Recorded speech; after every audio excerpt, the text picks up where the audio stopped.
नमस्कार, मैं हूं आपके साथ अनुराग मुस्कान और आज रागगिरी में बात करेंगे उस्ताद बड़े गुलाम अली खां साहब की।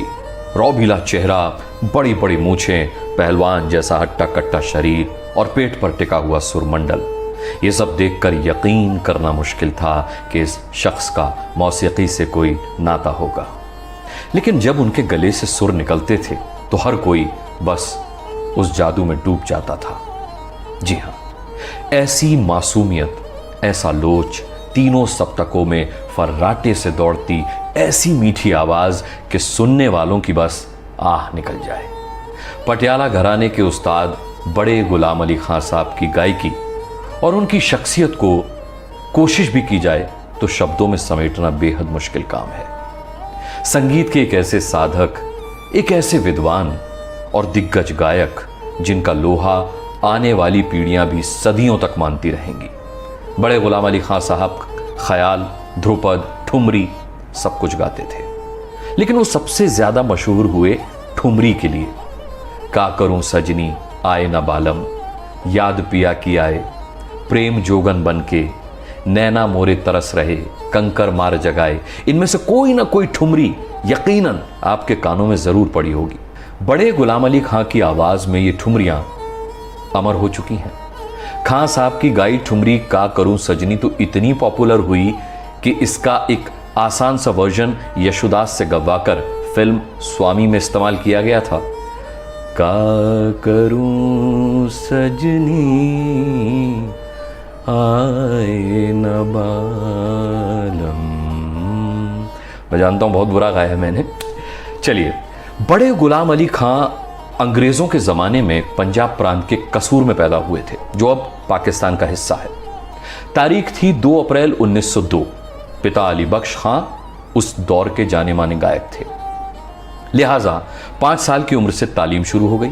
7 साल की उम्र में उन्होंने अपने चाचा काले खान से सारंगी और गाना दोनों सीखना शुरू कर दिया। उस्ताद काले खान भी जाने माने गायक थे, जाने माने कंपोजर थे।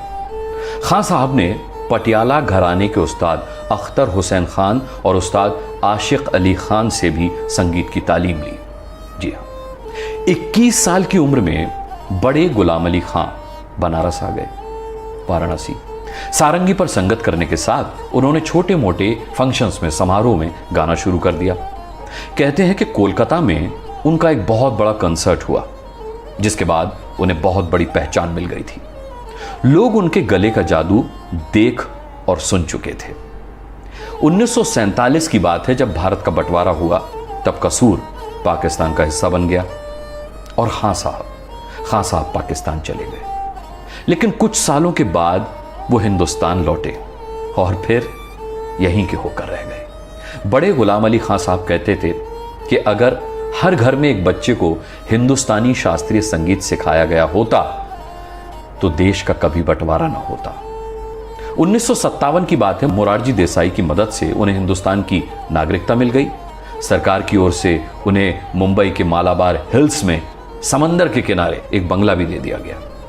हालांकि उनका ज्यादातर वक्त लाहौर, बॉम्बे, कलकत्ता और हैदराबाद में घूमते हुए बीता।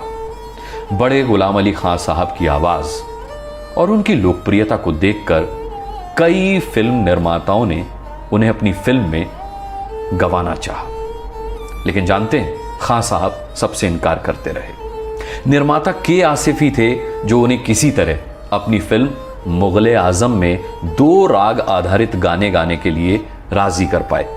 इसका भी बड़ा दिलचस्प किस्सा है। कहते हैं कि इनकार करने की नीयत से बड़े गुलाम अली खां ने के आसिफ से मेहनताने के तौर पर एक गाने के 25,000 रुपए मांगे थे। आपको बता दें, ये वो दौर था जब लता और रफी जैसे मशहूर गायकों को एक गाने का 500 रुपए से भी कम मिलता था। लेकिन के आसिफ वो भी अपनी जिद के पक्के थे। उन्होंने खां साहब की मांग के मुताबिक उन्हें पैसे दिए और उनसे गवाकर ही दम लिया। नौशाद के संगीत से रचे राग सोहनी और रागेश्वरी के उन 2 गीतों ने बड़े गुलाम अली खां को और भी ज्यादा पॉपुलर बना दिया। खां साहब की गायकी में पटियाला कसूर घराने के अलावा जयपुर और ग्वालियर घराने की साफ झलक मिलती थी। ठुमरी से लेकर ध्रुपद अंग तक वो बेहद सरलता, सहजता और मधुरता के साथ गाते थे। राग पहाड़ी में वो एक अमर रचना गाते थे, हरिओम तत्सत। 1962 में खान साहब को भारत सरकार की ओर से पद्म भूषण मिला। उन्हें संगीत नाटक एकेडमी अवार्ड से भी नवाजा गया। अपने आखिरी दिनों में खान साहब लंबी बीमारी के बाद पैरालिसिस के शिकार हो गए थे। हैदराबाद के बशीरगढ़ पैलेस में 23 अप्रैल 1968 को खान साहब ने दुनिया को अलविदा कह दिया, लेकिन अपने चाहने वालों के दिल में वो हमेशा जिंदा रहेंगे।